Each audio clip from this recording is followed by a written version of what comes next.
work, you just get like that high where like this connects with this and this connects with that, and I must write it.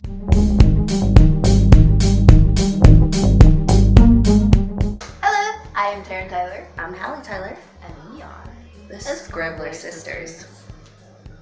Today we're talking about finding inspiration ideas and kind of like some tips on just some ideas on how to come up with ideas, maybe if you want to write but you don't really know where to start or what idea to choose.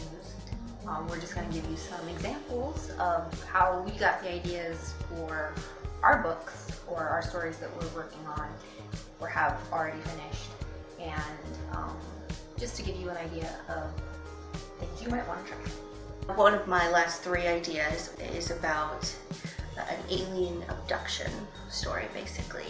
And I don't actually remember what initially inspired the idea. I thought of the idea a good 10 years ago, and then I didn't touch the project for a good 10 years. And just a year and a half, 2 years ago, I started working on the project again. And the initial idea may have been inspired by a dream. I really honestly don't know.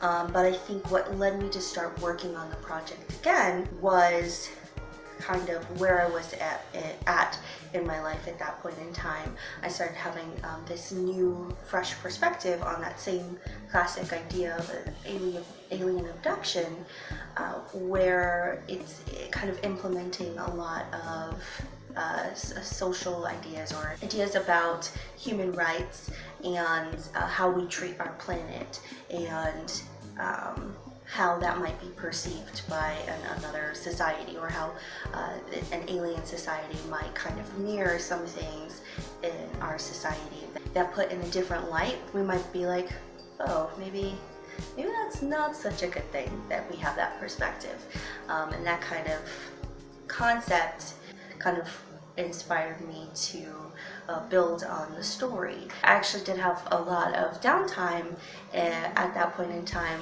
with work. I didn't have as much stuff going on, so I had a lot of downtime to let myself think about all of those kinds of ideas, and it kind of inspired me to write it. And I was writing a lot as well, which I think when you're writing a lot, it inspires more ideas. When I got the idea for writing Snow Roses, it started because I love fairy tales, and something I've always done is kind of imagine fairy tales to be in the same world, because there's a lot of like tropes and archetypes that repeat over and over again in fairy tales. And so just something I've always done as like something to entertain myself in my own little brain is connect the dots and kind of just be like, okay, so what if this evil stepmother was also this evil stepmother, or this character was also this character, and these stories were kind of all happening at the same time. And there's a Grimm's fairy tale, Snow White and Rose Red, that I think I was talking about it with my mom, and it put it in my head because it was one of her favorite fairy tales when she was a kid. And I was just thinking about that in relation to, okay, what if it was the same story as Snow White, the other Snow White, and then, okay, but then who would Rose Red be? Okay, well, what if she was Sleeping Beauty? And I just like started putting, just started by connecting the dots and writing the story in my head as not something that I necessarily thought was going to become a story. It was just something to be playing in my head. And when I got to the part where they would go their own separate ways and marry their various princes, my thought was, but they don't even know these princes. Like, the whole story was about how close they were to each other. And it was like the bond between the two girls was really what was driving the story. And at the same time, I had just recently broken up with my girlfriend at the time, and I had also been watching Buffy the Vampire Slayer, and the storyline with Willow and Tara like tore me to pieces. I cried for days at the way that ended. And I was just thinking about it, and I was like, you know what? I want to write them a happy story. Like, like I want to write like a story with that same kind of bond, like the bond between Tara and Willow, or you know, the bond that I felt between me and my girlfriend, but something that ended happily. And so the emotion that I felt of wanting to make that happy ending combined with just the ideas of loving fairy tales and wanting to like connect the dots and everything just really like inspired me to like, yes, this is one of the stories that I'm actually going to write. It's a really great subject. I really like it. I've been her little like fangirl the whole way. So another one of the last few projects that I was working on is a romance during a zombie apocalypse. And during that time, I had just started working in an office environment. And I had this dream about this romantic sexual encounter during a zombie apocalypse. And kind of that inspired this idea. A lot of times when people dream about zombies, it has to do with them feeling like they don't have control over their life, or you feel like you're kind of just this mindless creature, like a zombie. Like there's part of you that connects with a zombie who's just kind of going mindlessly doing day-to-day things. And I think that kind of came about because I had started working in this office environment where every day you wake up at the same time and you do the same things at work and you see the same people and you sit at the same little cubicle, and it's a different pace than what I had been used to. And that inspired, I think, that dream, but then the dream kind of stemmed off the inspiration for an idea of how society might react to an outbreak of zombies. Like, would we suddenly see on the news like, oh my gosh, there's zombies, and everyone panic? Would people be in denial? How fast would society change? And then how fast would it fall apart? How fast would people adjust to that new society, their new way of thinking? And then how would people still thrive and find love and have connections and have companionship, or make new teams? Kind of that type of those ideas then turned that dream into this big project. And Secret, that's actually my favorite of her projects. There's this twist that I'm not going to tell you that just it makes me upset.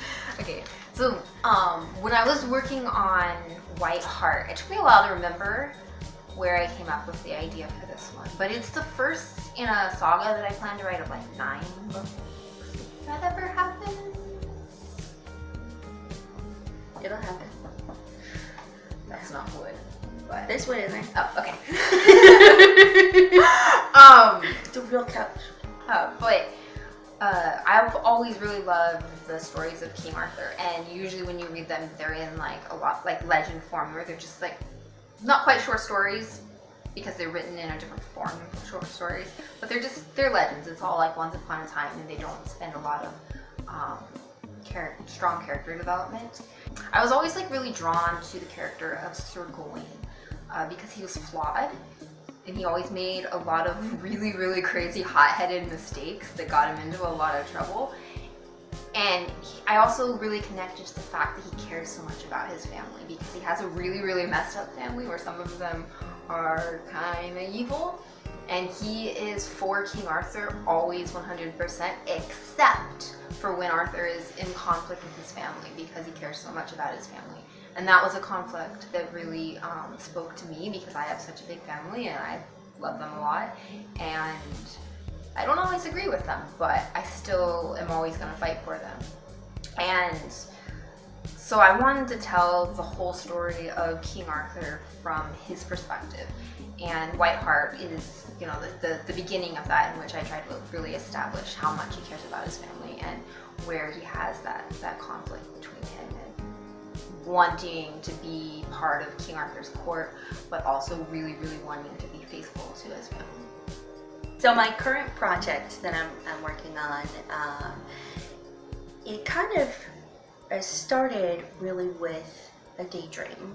And because the way that my mind works, I'm constantly daydreaming. There's constantly different hypothetical scenarios running through my head, like just every little thing that could happen, and it would inspire an idea. But the daydream that I had for this specific, I guess, a romantic type sexual tension scenario kind of just kept building. Like as I would go throughout my day, kind of started to build the world around that daydream and the characters within that scenario, and it kind of started to really speak to me and things that I feel connected to.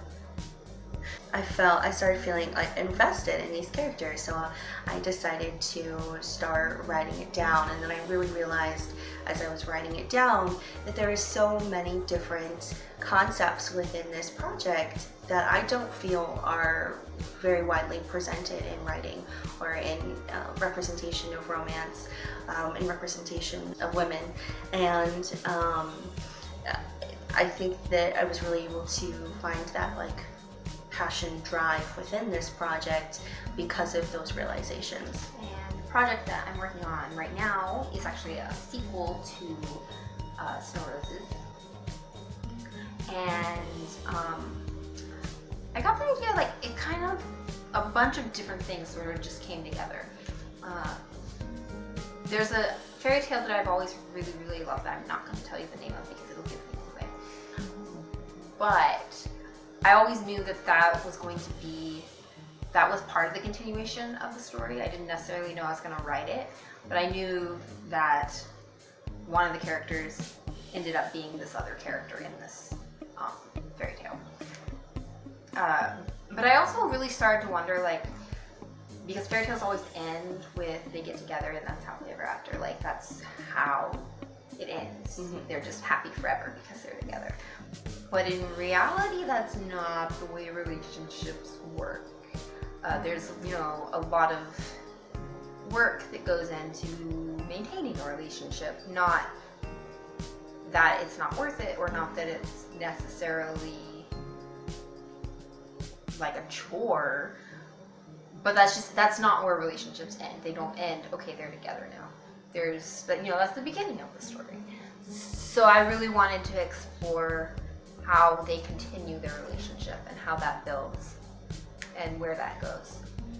And around the same time, I had this dream of this really, really spooky villain who kept, like, they kept, I don't know how much I can say without giving away. But yeah, I had this dream of this, like, really, really, really spooky villain, and like how they would kill their victims. And it kind of just grasped my brain and wouldn't let go. And it just kind of, when I was thinking about the idea of Snow and Rose and what would happen with their relationship, and then this other idea of where this other character ends up inside this other fairy tale, it just kind of started coming together, where you just get like that high where like this connects with this and this connects with that. No, I must read it. And I was like, okay, yeah, I hate sequels, but I'm writing one, and that's how that happened. So obviously, people will find inspiration in different ways.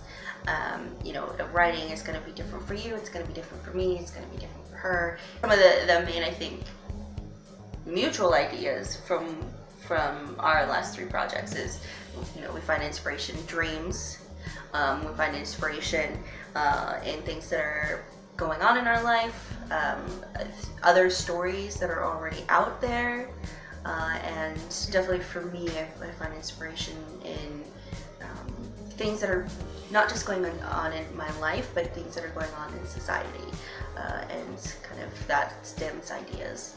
And I think that the main takeaway here is something that like really resonates with you and speaks to you, because when you have something that you just need to say, and like just like all these different ideas and thoughts and emotions, and you have an emotional connection to your story, it's going to be good. Like, you know, there might be some technical things that need to be fixed with it, but if you really, really believe and love your story, it's going to be amazing. So this is our first video with writing tips for you, and we're hoping to get some more as we kind of go through the process of writing. Today's the how to get ideas, and then we're just going to go on straight from there with how to execute those ideas. But we'd love to hear what kinds of things inspire you. Are you excited to see what other videos that we'll have about how to take an idea into a book? And if so, what kinds of questions or what kinds of things are you wanting to hear about? So let us know in the comments, and definitely subscribe so that you can find the videos when we post them. And follow us on Instagram. I'm Karen_Tyler_author. and I'm Hallie_Tyler. See you next time. Bye. So when I Right?